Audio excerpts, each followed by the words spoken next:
Bonjour à toutes et tous, dans ce tutoriel nous allons apprendre à mieux gérer les travaux à faire et les contenus qui sont sur Pronote, d'accord, à partir de l'interface élève. Effectivement, quand vous vous connectez sur Pronote, il y a beaucoup d'éléments qui s'affichent et des fois c'est un peu compliqué pour vous de vous y retrouver. Effectivement, vous voyez, quand on se connecte, il y a beaucoup d'éléments. Alors, pour mieux s'y retrouver, on va cliquer sur Cahier de texte. Ça va vous permettre d'avoir les différents éléments qui sont traités en cours, que ce soit en classe normale ou comme en ce moment, quand on est en cours à distance.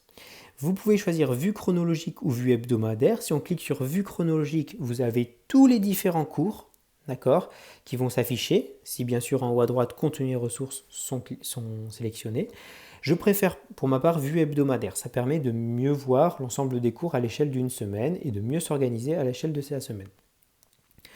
Donc quand on a cette vue-là, on peut cliquer sur les différents cours pour avoir accès au contenu. D'accord? Vous voyez en haut à gauche, contenu et ressources est sélectionné. Donc si vous cliquez sur un cours, vous allez avoir l'ensemble de ce cours. Par exemple, en histoire géo, le mardi 24 septembre, voici le cours. D'accord? On peut fermer ensuite.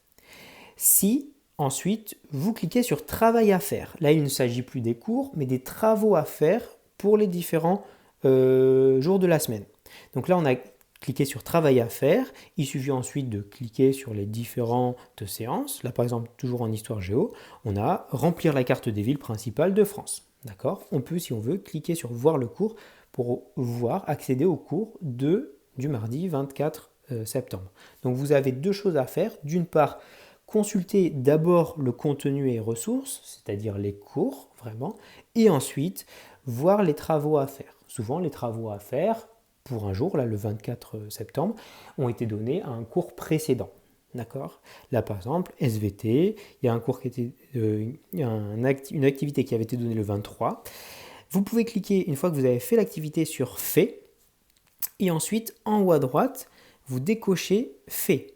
À ce moment-là, n'apparaîtront que les travaux à faire que vous n'avez pas réalisés. Ça permet de vous organiser et puis de ne pas surcharger votre écran et puis surtout votre tête de tous les éléments que vous avez déjà fait. Donc si vous voyez pour chaque activité réalisée, vous cliquez sur fait, et bien petit à petit, il ne vous reste plus que les éléments à aborder, que les activités à faire. Ça permet de mieux s'organiser.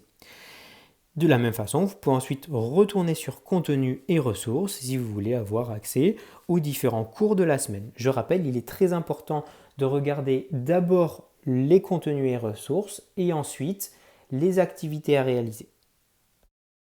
Et pour celles et ceux qui ont toujours du mal à rendre un travail sur l'espace élève de Pronote, je vous invite à suivre le lien qui est dans la description.